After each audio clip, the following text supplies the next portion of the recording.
My lord, the Red Sox have been busy building bullpen depth.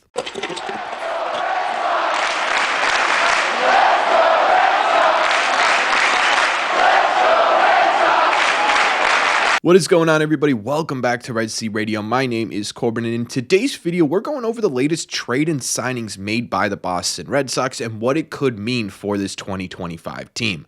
Thank you all very much for clicking on this one. Let's get into it.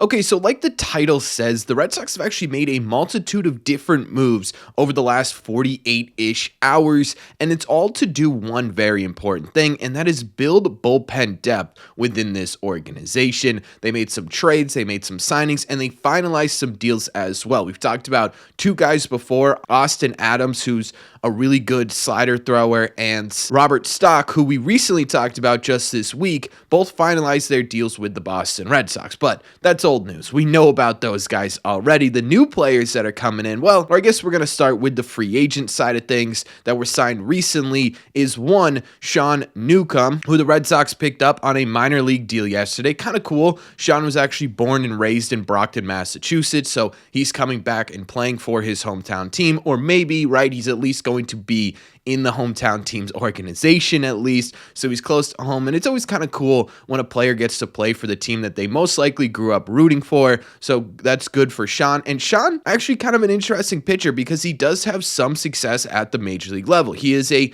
kind of average major league pitcher. He could throw up to 101 miles an hour, which is always a plus, but throughout his career, parts of 8 seasons in Major League Baseball, he has a 4.51 ERA, a pretty much dead even 4.47 FIP. The whip is high at 1.466, mostly because the walk rate is at 4.9 per 9 and the hit rate is at 8.3 per 9, but it's a 95 ERA plus, 5% below league average production, but right around that league average production mark. This is a solid depth reliever stat line. And I always get these comments when I make videos about smaller signings the Red Sox have made that these are dumpster dives. And I think it's important to define what a dumpster dive is. A dumpster dive would be signing a guy like Sean Newcomb, paying him $900,000, $1 million, whatever, sticking him in the bullpen and saying this is going to be our closer for 2025, mostly because we just don't want to spend money on anyone else.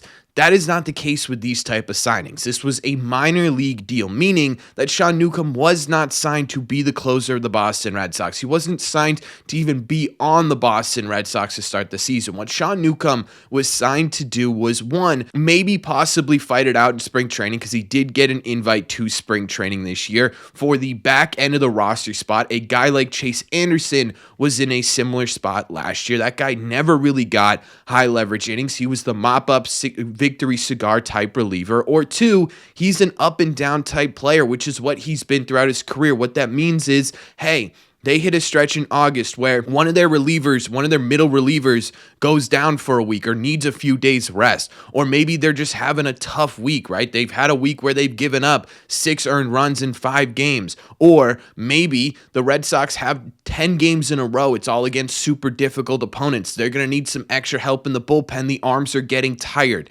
That's when you see a guy like Sean Newcomb come up here, and that's why I do like signings like this. Last year, that was a big problem. You didn't have a ton of minor league depth that you could rely on when situations like that arise, and that's why I love the fact that the Red Sox are going out there and trying to mitigate that problem by bringing in players who have legitimate big league experience and who have been relatively average pitchers at the big league level. Sean falls into that category. So no, it's not really dumpster diving. It's an entirely different style of signing than it is for something to legitimately supplement this big league roster. The other minor league signing the Red Sox completed in the last couple of days was to sign Yovani Cruz, a minor leaguer who's actually kind of an interesting case because it is a minor league deal, but he's never actually played Major League Baseball. Unlike Sean, who kind of comes in as sort of this emergency plan D, E, or F type reliever, Yovani's kind of a mystery. Last year wasn't exactly a fantastic season for him. He had a 4.55 ERA in 23 games in the AAA level of the Padres organization.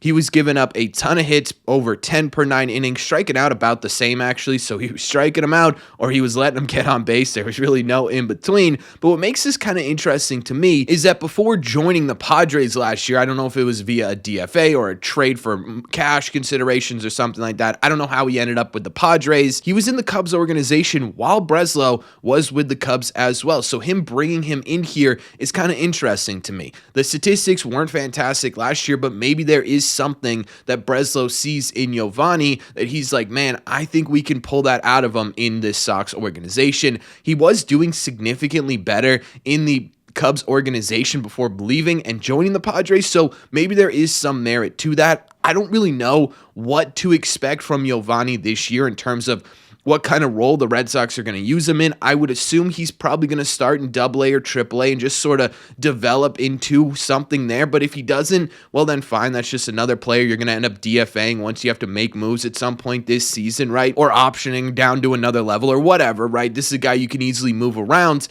I don't know if this is a guy who at some point becomes a depth option for the Red Sox, but I'm not entirely sure he is one right now. It wasn't mentioned that he's getting an invitation to spring training. I would assume he is going to get an invitation to the big league club as he is getting towards the upper level of the minors. Maybe they see something in him.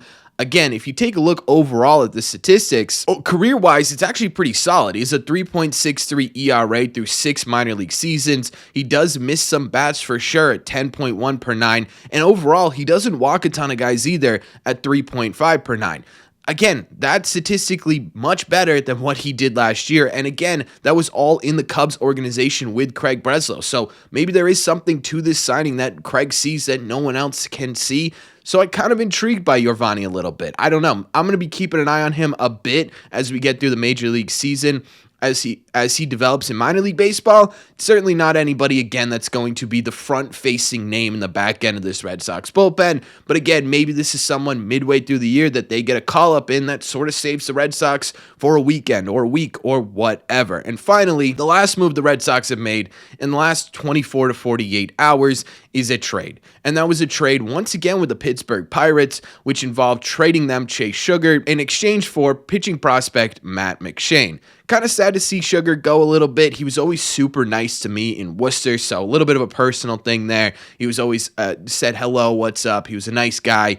But two, I actually thought he could kind of take over that sort of up and down reliever type role. Again, never being sort of a face or a staple in a bullpen, but as sort of that guy who comes up when needed, mostly stays in AAA, and he did a solid-ish job of that last season. It wasn't fantastic by any means, but it was still a 4.15 ERA. The FIP was lower at 3.86, and he did have a 107 ERA plus in 8 2/3 innings.